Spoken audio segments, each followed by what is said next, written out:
বাংলাদেশ আজ একটি স্বাধীন সার্বভৌম দেশ। এই স্বাধীন ও সার্বভৌম রাষ্ট্র গঠনের পেছনে এবং একটি স্বাধীন বাঙালি জাতিসত্তা গঠনের পেছনে রয়েছে একটি সমৃদ্ধ ইতিহাস। বাঙালি জাতির এই সমৃদ্ধ ইতিহাস হাজার বছরের পুরানো। এই বাঙালি জাতির যে সমৃদ্ধ ইতিহাস, ঐতিহ্য, এই সংস্কৃতি, এই সকল বিষয়কে কবিতার আঙ্গিকে গভীর মমত্বের সাথে কবিতায় রূপদান করেছেন সৈয়দ শামসুল হক। সৈয়দ শামসুল হক এমন একজন কবি, তিনি মাত্র 29 বছর বয়সে বাংলা একাডেমি পুরস্কার লাভ করেন। বাংলা সাহিত্যিকদের মধ্যে সর্বকনিষ্ঠ তিনি এই পুরস্কার লাভ করেন। এছাড়াও তিনি বাংলাদেশের সর্বোচ্চ যে বেসামরিক সম্মাননা রয়েছে 21 পদক, সেটিও তিনি অর্জন করেন। তাছাড়া তিনি স্বাধীনতা পুরস্কার সহ অসংখ্য পুরস্কার লাভ করেন। এই গুণী সাহিত্যিক, এই বিখ্যাত সাহিত্যিক জন্মগ্রহণ করেন 1935 খ্রিস্টাব্দে এবং মৃত্যুবরণ করেন 2016 খ্রিস্টাব্দে। আজকে আমরা তার রচিত একটি বিখ্যাত কবিতা সম্পর্কে আলোচনা করব। আজকে আমরা যে কবিতাটি আলোচনা করব সেই কবিতাটির নাম হচ্ছে আমার পরিচয়। এই আমার পরিচয় কবিতাটি সৈয়দ শামসুল হকের কিশোর কবিতা সমগ্রহ থেকে সংকলিত করা হয়েছে। তো আমরা এই কবিতা অনেক ইতিহাসবহুল, ঐতিহ্যমণ্ডিত এবং দীর্ঘ আলোচনা করার দরকার। এই কবিতার প্রতিটি লাইনে লাইনে, প্রতিটি শব্দ, প্রতিটি চরণ ব্যাখ্যা সম্বলিত এবং অনেক তাৎপর্যপূর্ণ। এই কবিতার প্রতিটি চরণে, প্রতিটি লাইনে নিহিত রয়েছে বাঙালি জাতির ইতিহাস, ঐতিহ্য, বিদ্রোহের কথা, সমৃদ্ধির কথা, বাঙালি রাষ্ট্র প্রতিষ্ঠার কথা এবং সাহিত্যের কথা, সৌন্দর্যের কথা। তো আমরা খুব যত্ন সহকারে, ধৈর্য সহকারে আজকের এই কবিতাটি আলোচনা করব। তো প্রিয় শিক্ষার্থীরা, তোমরা একটু মনোযোগ দাও এবং ধৈর্য ধরে আজকের এই ক্লাসটা উপভোগ করো।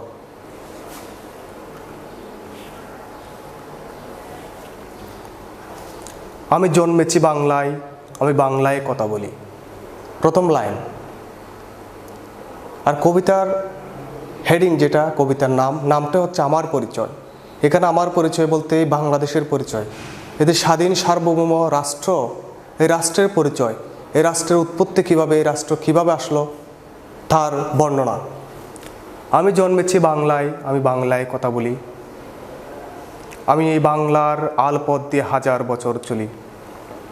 অর্থাৎ এই রাষ্ট্রের নাম বাংলাদেশ, এই রাষ্ট্রের ভাষা বাংলা এবং বাংলার আলপথ অর্থাৎ এই যে গ্রামীণ আবহমান কাল ধরে বাংলার যে ঐতিহ্য, গ্রামীণ ঐতিহ্য, ফসলের যে ঐতিহ্য, যে আলপথ অর্থাৎ যে জমির সীমানা পথ, এই সীমানা পথ দিয়ে হাজার বছর চলা, এটা দিয়ে কবি বুঝিয়েছেন যে গ্রাম বাংলার যে আবহমান যে একটা লোকজ সংস্কৃতি, সেই লোকজ সংস্কৃতিকে তিনি তুলে এনেছেন।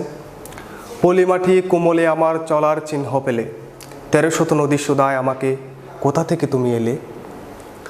পলিমাটির কোমলে অর্থাৎ যখন বন্যা হয়, বন্যা হওয়ার পরে যে কোমল পলিমাটি, খুব উর্বর মাটি, এই উর্বর মাটিতে যখন মানুষ হেঁটে যায় বা যে কোনো কিছু হেঁটে যায় বা এর উপর দিয়ে যখন চলাচল করে, একটা তার চিহ্ন এই কোমল মাটিতে ধারণ করে থাকে। অর্থাৎ যে এতদূর বাংলাদেশ যে আজকে স্বাধীন দেশ, এই স্বাধীন রাষ্ট্র হওয়ার পেছনে কোথায় তার ঐতিহ্য রয়েছে, কোথায় তার সংস্কৃতি রয়েছে বা সে কীভাবে এলো, তার একটা উপমা সহকারে তার একটা বর্ণনা কবি দিয়েছেন। 13শত নদী সুদায় আমাকে কোথা থেকে তুমি এলে। 13শত নদী অর্থাৎ বাংলাদেশ একটি নদীমাতৃক দেশ, অসংখ্য নদ নদী রয়েছে এখানে। কবি এখানে একটা তার সংখ্যা উল্লেখ করেছেন, সেটা হচ্ছে 13শত নদী। 13শত নদী সুদাচ্ছে কাকে জিজ্ঞেস করছে, অর্থাৎ বাংলাদেশকে জিজ্ঞেস করছে, বাংলাদেশ তুমি কোথা থেকে এলে, তুমি যে আজকের এই স্বাধীন রাষ্ট্র, তুমি কীভাবে আসলে। তখন এই বাংলাদেশ নামক যে রাষ্ট্র, স্বাধীন রাষ্ট্র, সেটি জবাব দিচ্ছে, আমি তো এসেছি চর্যাপদের অক্ষরগুলো থেকে, আমি তো এসেছি সৌদাগরের ডিঙ্গার বহর থেকে, আমি তো এসেছি কৈবর্তের বিদ্রোহী গ্রাম থেকে, আমি তো এসেছি পাল যুগ নামে চিত্রকলার থেকে। আমি তো এসেছি চর্যাপদের অক্ষরগুলো থেকে। চর্যাপদ বাংলা সাহিত্যের সবচেয়ে প্রাচীনতম নিদর্শন চর্যাপদ। আনুমানিক 600 খ্রিস্টাব্দ থেকে 1100 খ্রিস্টাব্দের মধ্যে এগুলো রচিত হয়। মহামহোপাধ্যায় হরপ্রসাদ শাস্ত্রী নেপালের রাজদরবার থেকে এটি সংগ্রহ করেন। বাংলা সাহিত্যের আদি নিদর্শন, একদম প্রাচীনতম নিদর্শন। এর পূর্বে বাংলা সাহিত্যের কোনো সাহিত্য আদৌ ছিল কিনা তার কোনো প্রমাণ, লিখিত প্রমাণ নেই। এই যে বাংলা সাহিত্যের অর্থাৎ বাঙালিদের যে একটা সাহিত্যের ক্ষেত্রে একটা ঐতিহ্য, সেই ঐতিহ্যকে তিনি চর্যাপদ দিয়ে তিনি এখানে তুলে এনেছেন। এই চর্যাপদে তৎকালীন সমাজের অর্থাৎ 600 খ্রিস্টাব্দ থেকে 1100 খ্রিস্টাব্দের মধ্যে যে তৎকালীন এই বাংলাদেশের যারা বসবাস করেছিল তাদের যে গ্রামীণ ঐতিহ্য, তাদের জীবনচিত্র, তাদের যে জীবন জীবিকা, তাদের ধর্ম, তাদের কর্ম কবি নিপুণভাবে তুলে এনেছেন এই একটি লাইনের মাধ্যমে। আমি তো এসেছি সওদাগরের ডিঙ্গার বহর থেকে।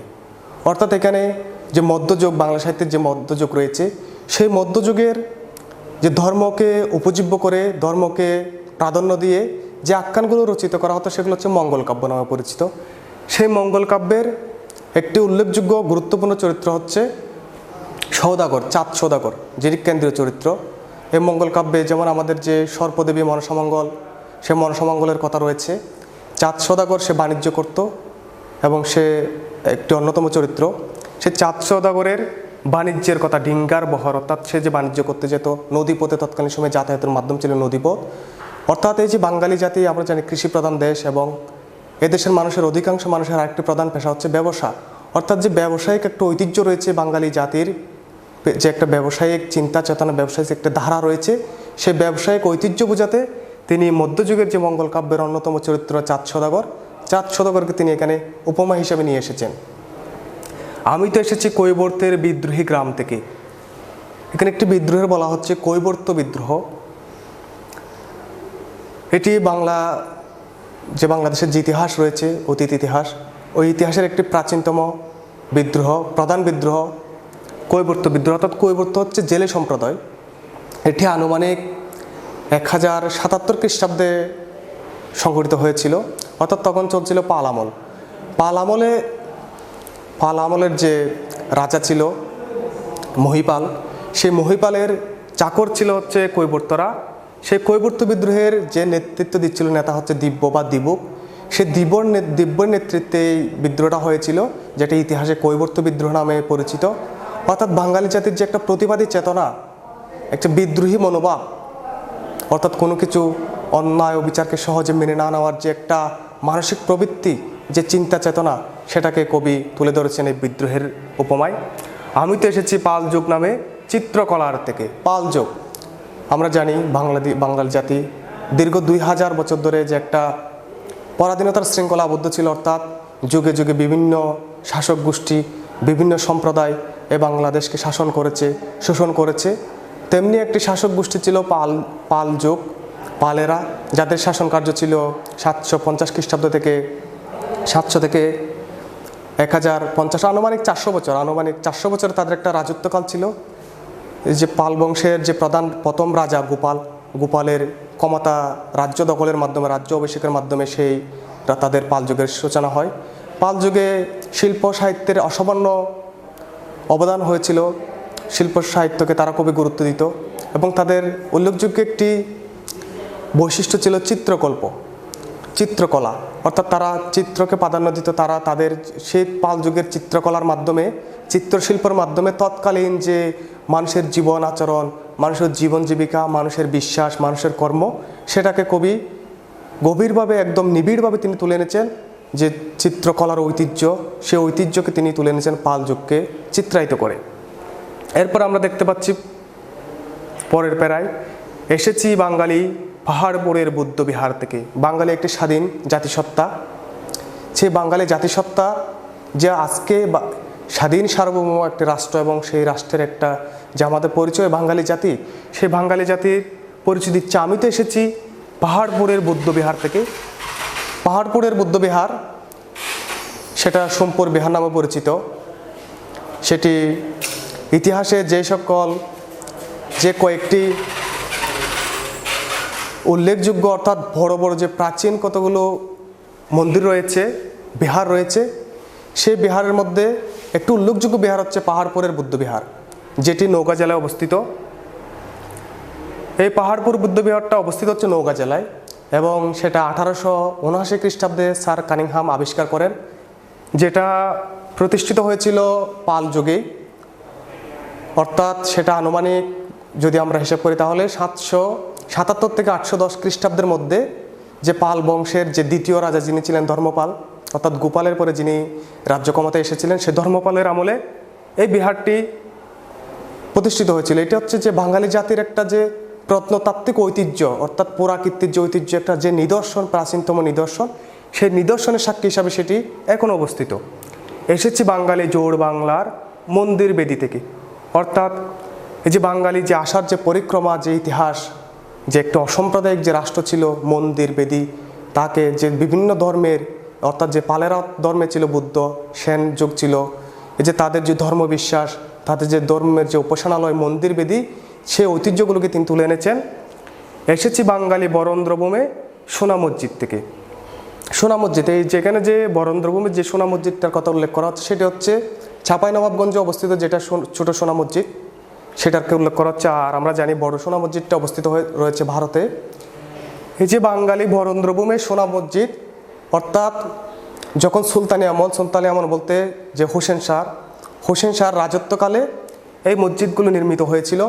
অর্থাৎ ইসলামী ঐতিহ্য, যে শিল্প সৌন্দর্য মণ্ডিত যে বাংলাদেশের এই পূর্ব বাংলায়, এই বাংলার ইতিহাসে যে মুসলিম শাসকরা এসেছিল, তাদের যে চিন্তা চেতনা, তাদের যে এই রাজ্যের মানুষের জন্য তাদের কর্মপ্রচেষ্টা, তাদের যে উন্নয়নের দ্বারা, সেই উন্নয়নের দ্বারাকে তারা চিত্রিত করেছেন। কবি এখানে এনেছেন একটা মসজিদের তুলনা দিয়ে, যে মসজিদটি অসাধারণ শিল্প সৌন্দর্য মণ্ডিত, যে মসজিদটি এখনও দেখলে সেই হোসনি আমলের কথা আমাদের মনে পড়ে যায়। এরপরের লাইন, এসেছি বাঙালি আউল বাউল মাটির দেওয়াল থেকে। অর্থাৎ যে মাটির নির্মিত যে ঘর গৃহ, মাটির নির্মিত যে মন্দির, মাটির নির্মিত যে মসজিদ, তৎকালীন যে ঐতিহ্য, প্রাচীন যে ঐতিহ্যকে কবি বোঝাতে এই লাইনের অবতারণা করেছেন। আমি তো এসেছি সার্বভৌম বারোভূঁইয়ার থেকে। এই যে বারোভূঁইয়া, আমরা জানি বারোভূঁইয়া সম্পর্কে আমরা সকলে কম বেশি অবগত। যখন 1575 খ্রিস্টাব্দে মোগল সম্রাট আকবর যখন এই উপমহাদেশে রাজত্ব গ্রহণ করেন, শাসন কার্য তার হাতে ন্যস্ত হয়, তৎকালীন সময়ে এই যে বাংলায় স্বাধীন কতগুলো জমিদার ছিল, এই জমিদাররা সেই মোগল পরাশক্তির বিরুদ্ধে, আকবরের বিরুদ্ধে তারা সংগ্রাম করে তাদের নেতৃত্ব দিয়েছিলেন ইশাকা। এই বারোভূঁইয়াদের অন্যতম হচ্ছে ইশাকা তাদের নেতৃত্ব দিয়েছিলেন। এবং তার সাথে যারা ছিল কেদার রায়, চাঁদ রায়, প্রতাপাদিত্য, লক্ষণ মাণিক্য, তারা ছিল বারোভূঁইয়াদের। এই যে বাঙালি জাতির যে হার না মানার যে একটা প্রচেষ্টা, অর্থাৎ কোনো কিছু সহজে সে মানবে না, অন্যায় অত্যাচার সে মানবে না। যুগে যুগে বাংলাদেশকে বিভিন্ন জাতিগোষ্ঠী শাসন করেছে, কিন্তু তারা সহজে তা মেনে নেয়নি। এই যে স্বাধীন রাষ্ট্ররা বারোভূঁইয়া, যে স্বাধীন জমিদার, তারা কিন্তু তার বিরুদ্ধে সংগ্রাম করেছে। এই যে বাঙালি জাতির একটা যে সংগ্রামী চেতনা, যে হার না মানার যে একটা প্রচেষ্টা, সেই প্রচেষ্টাকে কবি এখানে এই লাইনের মাধ্যমে তিনি অবতারণা করছেন। আমি তো এসেছি কমলার দিঘি মহুয়ার পালা থেকে। এই কমলার দিঘি মহুয়ার পালাগুলো হচ্ছে ময়মনসিংহ গীতিকার একটি পালা। ময়মনসিংহ গীতিকা সেটি হচ্ছে বাংলার যে লোকজ সংস্কৃতি, এই গ্রামীণ বাংলার যে লোকজ গানগুলো এবং লোকজ যে কাথা, লোকজ মানুষের যে সুখ দুঃখকে তিনি কবিতার ছলে ছিল, গানের আকারে ছিল, সেগুলোকে সংগ্রহ করেছিলেন। ময়মনসিংহ গীতিকা নামে একটি পুস্তকে সংগ্রহ করেছেন। যিনি সংগ্রহ করেছিলেন তিনি হচ্ছে ডক্টর দীনেশচন্দ্র সেন। 1923 থেকে 1932 সালের মধ্যে তিনি সেটি সংগ্রহ করেছিলেন, এবং সেটি এমন একটি সাহিত্য, এই ময়মনসিংহ গীতিকা, যেটি বিশ্বের 23টি ভাষায় অনুদিত হয়। অর্থাৎ একটি গুরুত্বপূর্ণ বাংলা সাহিত্যের, আমরা যদি বাংলাকে জানতে চাই, বাংলার প্রাচীনতম বাংলার ঐতিহাসিক যে লোকজ সংস্কৃতি, সেটাকে জানতে চাই, অবশ্যই আমাদের ময়মনসিংহ গীতিকা সম্পর্কে জানতে হবে। সেই ময়মনসিংহ গীতিকার উল্লেখযোগ্য দুটি পালা হচ্ছে কমলার দিঘি এবং মহুয়ার পালা। এরপরের লাইন, আমি তো এসেছি তিতুমিরার হাজি শরীয়ত থেকে। আমরা তো সকলে তিতুমিরের নাম জানি। অর্থাৎ তিতুমির এমন একজন ব্যক্তি ছিলেন যার আসল নাম হচ্ছে মীর নিসার আলী। তিনি 24 পরগনা জেলায় জন্মগ্রহণ করেন। এই তিতুমির ইংরেজদের বিরুদ্ধে, হিন্দু জমিদারদের বিরুদ্ধে তিনি আজীবন সংগ্রাম করে গেছেন। তার উল্লেখযোগ্য একটি দুর্গ ছিল, অর্থাৎ তিনি সামরিক তার যে সৈনিক রয়েছে সেই সৈন্যদেরকে প্রশিক্ষণ দেওয়ার জন্য, ট্রেনিং দেওয়ার জন্য তার একটা দুর্গ ছিল যেটি বাঁশের কেল্লা নামে পরিচিত। এই বাঁশের কেল্লায় তিনি তার সৈনিকদের প্রশিক্ষণ দিতেন এবং তিনি ইংরেজদের সাথে যুদ্ধ করে তিনি শহীদ হন। অর্থাৎ যে বাংলাদেশে এমনি আসেনি যে হাজার তিতুমিরদের কারণে তাদের রক্তের বিনিময়ে আজকের এই বাংলাদেশ। হাজী শরীয়ত, যিনি ওহাবী আন্দোলনের, ফরাইজি আন্দোলনের প্রবক্তা, তিনি ইসলাম ধর্মের বিষয়ে তার গভীর পাণ্ডিত্য ছিলেন। তিনি দীর্ঘকাল যে মুসলমানদের যে তীর্থভূমি, পবিত্র ভূমি মক্কা, তিনি মক্কাতে অবস্থান করেছেন এবং সেই সময় অবস্থানকালে তিনি ইসলাম ধর্ম বিষয়ক অনেক অগাধ জ্ঞান অর্জন করেন এবং তার যে প্রচেষ্টা ছিল ধর্মকে আশ্রয় করে যে মানুষগুলো নির্যাতন করত, ধর্মকে আশ্রয় করে যে ব্যবসা করত, যে ধর্মের প্রকৃত রূপ এবং মানুষকে সচেতন করাই ছিল তার মূল উদ্দেশ্য। তার যে প্রবর্তিত যে ব্যবস্থা, সেই আন্দোলনের নাম ছিল ফরাইজি আন্দোলন। এছাড়াও তিনি হিন্দু জমিদারদের বিরুদ্ধে, জোরদারদের বিরুদ্ধে তিনি আন্দোলন করেছেন, সংগ্রাম করেছেন। আমি তো এসেছি গীতাঞ্জলি ও অগ্নিবীণার থেকে। এখানে এসে আমরা এতক্ষণ আমাদের যে প্রত্নতাত্ত্বিক ঐতিহ্য, আমাদের যে বিদ্রোহের যে ঐতিহ্য সেটা আমরা জেনেছি। এখন আমরা দেখতে পাচ্ছি আমাদের যে সাহিত্যিক যে ঐতিহ্যগুলো রয়েছে, এই বাংলার যে শিল্পকর্মগুলো রয়েছে, সেই শিল্পকর্ম গীতাঞ্জলি, যে গীতাঞ্জলির কারণে এই উপমহাদেশ ধন্য হয়েছিল, যার কারণে সর্বপ্রথম এই এশীয়দের মধ্যে সাহিত্যে নোবেল পুরস্কারটা এসেছিল এই বাঙালি লেখকের কারণে। সেই গ্রন্থটি হচ্ছে গীতাঞ্জলি। এই যে বাংলাদেশের সাহিত্যের যে ইতিহাস, যে সংস্কৃতি, সেই সংস্কৃতিকে বোঝাতে এখানে সেই গীতাঞ্জলির কথা কবি উল্লেখিত করেছেন। এবং অগ্নিবীণা, যিনি আমাদের জাতীয় কবি কাজী নজরুল ইসলাম, তার যে বিদ্রোহী কবিতা, তার যে বিদ্রোহেত্মক, অর্থাৎ এই বাংলার প্রতি তার যে ভালোবাসা, মুক্তিযুদ্ধের সময় তার যে অবদান, তার কবিতাগুলো যে মানুষের মনে অনুপ্রাণে দান করতো, সেই তার বিখ্যাত কাব্যগ্রন্থ অগ্নিবীণাকেও তিনি কবিতায় স্থান দিয়েছেন, সৈয়দ শামসুল হক। অর্থাৎ বাঙালি জাতির যে সাহিত্যিক অবদান, সাহিত্যিক যে সমৃদ্ধি, সাহিত্যিক যে চেতনা, সেটিকে রূপায়িত করেছেন গীতাঞ্জলি এবং অগ্নিবীণার নামের উল্লেখের মাধ্যমে। এরপর আমরা দেখতে পাচ্ছি এসেছি বাঙালি ক্ষুদিরাম আর সূর্য সেনের থেকে। ক্ষুদিরাম, যিনি আপাত মস্তক, অর্থাৎ একদম তার জন্ম থেকে মৃত্যু পর্যন্ত যিনি ছিলেন একজন বিপ্লবী, যিনি সারা জীবন তিনি ব্যয় করেছেন, অর্থাৎ তার জীবনটা তিনি কাটিয়েছেন ব্রিটিশদের বিরুদ্ধে সংগ্রাম করে। অর্থাৎ আমরা জানি যে 1757 থেকে 1947 পর্যন্ত প্রায় 190 বছর যে ব্রিটিশরা বাংলাদেশকে, অর্থাৎ এই ভারতীয় উপমহাদেশকে শাসন করেছে, তৎকালীন সময়ে যে বাংলার যে সকল সূর্য সন্তানেরা এই ব্রিটিশদের অত্যাচারকে মেনে নিয়ে তাদের বিরুদ্ধে সংগ্রাম করেছেন, তাদের মধ্যে ক্ষুদিরাম বসু অন্যতম। আরেকজন এই বাংলাদেশের গৌরব, বাংলাদেশের অহংকার সূর্য সেন, মাস্টারদা সূর্য সেন নামে যিনি সর্বাধিক পরিচিত। তার পৈতৃক নিবাস হচ্ছে চট্টগ্রাম জেলার রাউজান উপজেলায়, যিনি 1930 খ্রিস্টাব্দে সশস্ত্র বিদ্রোহের মাধ্যমে চট্টগ্রামকে ইংরেজদের হাত থেকে মুক্ত করেছিলেন। সেই বিপ্লবী, ব্রিটিশ বিরোধী আন্দোলনের অন্যতম সৈনিক মাস্টারদা সূর্য সেন। এই মাস্টারদা 1930 সালে চট্টগ্রামকে মুক্ত করলেও তিনি বেশি দিন টিকে থাকতে পারেননি, তা রক্ষা করতে পারেননি। 1934 খ্রিস্টাব্দে ইংরেজরা তাকে ফাঁসি দেয়। অর্থাৎ বাঙালি জাতির যে ব্রিটিশরা 200 বছর এখানে শাসন শোষণ করলেও এই যে বাঙালি জনগণ, বাঙালি জনগোষ্ঠী তাদের সে অত্যাচারকে, তাদেরকে শাসনকে তারা মেনে নেয়নি। তারা বিদ্রোহ করেছে, সংগ্রাম করেছে। তাদের যে বিদ্রোহের চেতনা, সংগ্রামের চেতনা, সেটি কবি এই যে সূর্য সেন এবং ক্ষুদিরামের মাধ্যমে তিনি তুলে এনেছেন। এরপরের লাইন, এসেছি বাঙালি জয়নুল আর অবন ঠাকুর থেকে। জয়নুল আবেদিন, শিল্পাচার্য জয়নুল আবেদিন, যিনি বাংলার যে চিত্রকলা, শিল্পকলার জগতের অন্যতম পথিকৃৎ। এই জয়নুল আবেদিন, যিনি দুর্ভিক্ষের সময় দুর্ভিক্ষের যে চিত্রমালা, দুর্ভিক্ষকে উপজীব্য করে তিনি চিত্র অঙ্কন করেছেন। বাংলার আবহমান, বাংলার গ্রামীণ ঐতিহ্য, গ্রামীণ সংস্কৃতিকে তিনি উপজীব্য করেছিলেন। অর্থাৎ এখানে জয়নুলের নামটা কবি এই জন্য এনেছেন যে বাঙালি জাতির যে শিল্পের যে ঐতিহ্য রয়েছে, সেই ঐতিহ্যকে বোঝাতে তিনি জয়নুলের নাম এনেছেন। অবন ঠাকুর, কলকাতার বিখ্যাত যে জোড়াসাঁকোর ঠাকুর পরিবার রয়েছে, রবীন্দ্রনাথ ঠাকুরের পরিবার, সেই পরিবারের একজন অন্যতম সদস্য অবন ঠাকুর। তিনিও একজন বিখ্যাত চিত্রশিল্পী ছিলেন এবং শিশুতোষ গ্রন্থ তিনি রচনা করতেন। এসেছি বাঙালি রাষ্ট্রভাষার লাল রাজপথ থেকে। রাষ্ট্রভাষার লাল রাজপথ, আমরা যদি আমাদের অতীত ইতিহাসকে বিবেচনা করি, এই বাংলাদেশের জন্ম কিন্তু রক্তের বিনিময়ে, 30 লক্ষ শহীদের রক্তের বিনিময়ে। অর্থাৎ এই বাঙালি জাতি রক্ত ছাড়া কোনো কিছু অর্জিত হয়নি এই বাংলাদেশে। আমাদের যে ভাষা, যে মাতৃভাষা আমরা কথা বলি, সেই মাতৃভাষাও আমরা পেয়েছি রক্তের বিনিময়ে। অর্থাৎ এখানে যে আমাদের যে ইতিহাস, 1952 সালের 21শে ফেব্রুয়ারির যে ঘটনা, যে ইতিহাস, যে রক্তে আমাদের ভাইদের রক্তে যে রাজপথ রঞ্জিত হয়েছিল, মাতৃভাষাকে রক্ষার জন্য তারা যে জীবন দিয়েছিল, তাদের সেই ইতিহাসকে কবি তুলে ধরেছেন। অর্থাৎ আমাদের ভাষার ইতিহাসকে তিনি তুলে এনেছেন রাষ্ট্রভাষার লাল রাজপথ থেকে। অর্থাৎ যে আমাদের যে মায়ের ভাষা, সে মায়ের ভাষা এসেছে, এই রাষ্ট্রভাষা এসেছে কিন্তু রাজপথ থেকে।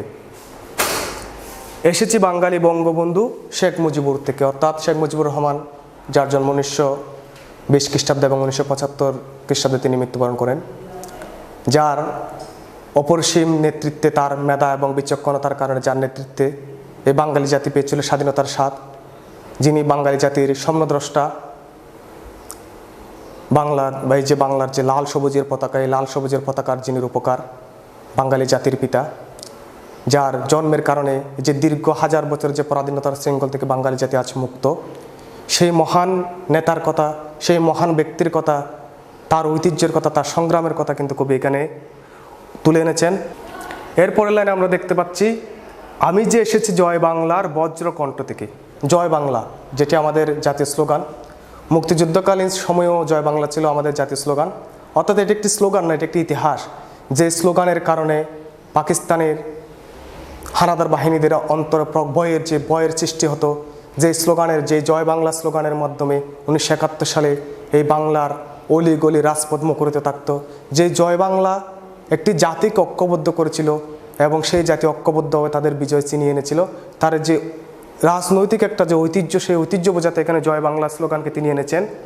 আমি যে এসেছি 71-এর মুক্তিযুদ্ধ থেকে। অর্থাৎ সর্বশেষ আমাদের যে স্বাধীন বাংলাদেশের যে একটা বিশ্বের মানচিত্রের স্বাধীন বাংলাদেশের যে অভ্যুদয়, একটা স্বাধীন রাষ্ট্র এই বাংলাদেশ যে আসার যে পরিক্রমা, দীর্ঘ 9 মাসের যে রক্তক্ষয়ী সংগ্রাম, আমাদের 30 লক্ষ শহীদের রক্তের বিনিময়, 2 লক্ষ মা বোনের ইজ্জতের বিনিময়, যে দীর্ঘ 23 বছরের যে পাকিস্তানিদের শাসন, শোষণ, অত্যাচার, নির্যাতন থেকে যে মুক্তি, এবং একটি স্বাধীন রাষ্ট্র হিসাবে এই বিশ্বের মানচিত্র একটি লাল সবুজের যে পতাকার উদিত হওয়া, সেই উদিত হওয়াকে কবি এখানে নিয়ে এসেছেন সেই মুক্তিযুদ্ধের কথাকে অবতারণা করে। এসেছি আমার পেছনে হাজার চরণ চিহ্ন পেলে, শোধাও আমাকে এত দূর তুমি কোন প্রেরণায় এলে। যে নদী জিজ্ঞেস করেছিল বাংলাদেশ তুমি কোথা থেকে এলে, সেই নদীকে এখন বাংলাদেশ বলছে, এখন আমাকে জিজ্ঞেস করো এত দূর আমি কোন প্রেরণায় আসলাম। অর্থাৎ কোন শক্তিতে আমি এত দূর আসলাম। তবে তুমি বুঝি বাঙালি জাতির বীজ মন্ত্রটি শোনো নাই, সবার উপরে মানুষ সত্য তাহার উপরে নাই। এখন বাংলাদেশ বলছে, তুমি কি তাহলে সেই বাঙালি জাতির বীজ মন্ত্র, অর্থাৎ বাঙালি জাতির যে মহান ব্রত, তাদের যে চিন্তা চেতনা, তাদের যে উদ্দীপনা, তাদের যে চিন্তা চেতনার বহিঃপ্রকাশ যে বীজ মন্ত্র, সেই মন্ত্রটি, অর্থাৎ সেই জাদু মন্ত্রটি কি তোমরা শোনো নাই? সেই মন্ত্রটি হচ্ছে কি, সবার উপরে মানুষ সত্য তাহার উপরে নাই। অর্থাৎ যে মানুষ সৃষ্টির সর্বশ্রেষ্ঠ জীব, যে মানুষ যে সবার উপরে সত্য, মানুষের যে অন্য সকল জীবের প্রতি তার যে শ্রেষ্ঠত্ব, সেই শ্রেষ্ঠত্বের কথা বোঝাতে, অর্থাৎ আমরা এখানে যে এই উপমহাদেশে বাংলাদেশে মানুষকে মানুষ হিসেবে বিবেচনা করা হয়, যে মানুষকে সকল কিছুর উপরে স্থান দেওয়া হয়, সেই বাঙালি জাতির যে একটা অসাম্প্রদায়িক একটা যে বড় মনের উদার মনের যে একটা পরিচয়, সেই পরিচয় কবি এখানে দিয়েছেন। একসাথে আছি একসাথে বাঁচি আজও একসাথে থাকবই, সব বিভেদের রেখা মুছে দিয়ে সাম্যের ছবি আঁকবই। অর্থাৎ এই বাংলাদেশে হাজার বছর ধরে কিন্তু খ্রিস্টানরা শাসন করেছে, বুদ্ধরা শাসন করেছে, হিন্দুরা শাসন করেছে, মুসলিমরা শাসন করেছে। কিন্তু বর্তমানে এসেও কিন্তু আমরা দেখতে পাচ্ছি এখানে সর্ববৃহৎ যে 4টি ধর্ম রয়েছে, হিন্দু, বুদ্ধ, খ্রিস্টান, মুসলিম, সে তাদের বসবাস, এবং তারা কাঁধে কাঁধ মিলিয়ে, হাতে হাত মিলিয়ে এই বাংলাকে এগিয়ে নিয়ে যাওয়ার জন্য তারা কাজ করে যাচ্ছে। ভাইয়ের মতো, এক ভাইয়ের বিপদে আরেক ভাই অর্থাৎ এক জাতিগোষ্ঠীর এক ধর্মের বিপদে আরেক ধর্মের লোক সহায়তা করছে, কাঁধে হাত রেখে হাতে হাত রেখে এই বাংলাদেশকে সমৃদ্ধির পথে এগিয়ে নিয়ে যাচ্ছে। অর্থাৎ যে অসাম্প্রদায়িক একটা চেতনা, অসাম্প্রদায়িক একটা মনোভাব, সেই মনোভাবকে কবি এখানে ব্যক্ত করেছেন। তো প্রিয় শিক্ষার্থীরা, আশা করি তোমরা সকলে আজকের এই কবিতা বুঝতে পারবে, বুঝেছ। এবং এই কবিতা অত্যন্ত গুরুত্বপূর্ণ কবিতা। এখান থেকে অনেক কঠিন অনুধাবনমূলক প্রশ্ন আসার সুযোগ রয়েছে। এই যে কবিতার চরণগুলো রয়েছে, এক একটি লাইন থেকে এক একটি অনুধাবনমূলক প্রশ্ন করার সুযোগ রয়েছে, এবং এমনকি এক একটি লাইন থেকে এক একটি উচ্চতর দক্ষতামূলক প্রয়োগমূলক প্রশ্ন করারও সুযোগ আছে। আমরা এখানে বাংলার যে ঐতিহ্য, ইতিহাস, ব্যবসার ঐতিহ্য, রাজনৈতিক ঐতিহ্য, বিদ্রোহের ঐতিহ্য, প্রত্নতাত্ত্বিক ঐতিহ্য, চিত্রকলার ঐতিহ্য, শিল্পের ঐতিহ্য, মুক্তিযুদ্ধের ইতিহাস, রাষ্ট্রভাষা বাংলার ইতিহাস, বঙ্গবন্ধু শেখ মুজিবুর রহমানের ইতিহাস এবং অসাম্প্রদায়িক যে চেতনা, এই কয়েকটি গুরুত্বপূর্ণ বিষয় কিন্তু আমরা আলোচনা করেছি। তো প্রিয় শিক্ষার্থীরা, এই গুরুত্বপূর্ণ বিষয়গুলোকে একটু উদ্দীপক আকারে দিয়ে আমাদের যে কবিতা, সেই কবিতার সাথে একটা সাদৃশ্য, বৈসাদৃশ্য, তুলনামূলক আলোচনা করতে পারে। তাছাড়াও আমাদের সৃজনশীল প্রশ্ন আসতে পারে এই যে মুক্তিযুদ্ধের ইতিহাস, ভাষা আন্দোলনের ইতিহাস, বা ভারবিয়াদের ইতিহাস, অথবা পাল যুগের ইতিহাস, কৈবর্ত যুদ্ধের ইতিহাস, চর্যাপদের কথা, গীতাঞ্জলির কথা, অগ্নিমিনার কথা আমরা আসতে পারে। এই জন্য এই সূক্ষ্ম বিষয়গুলো, গুরুত্বপূর্ণ বিষয়গুলো আমাদেরকে অধিকতর আলোচনা করতে হবে, ভাষায় বেশি বেশি পড়তে হবে। এবং আমরা যখন এই বেশি বেশি পড়বে, সেটা আমাদের আয়ত্ত আসবে, আমাদের মনের মধ্যে সেটা অবশ্যই দীর্ঘস্থান লাভ করবে।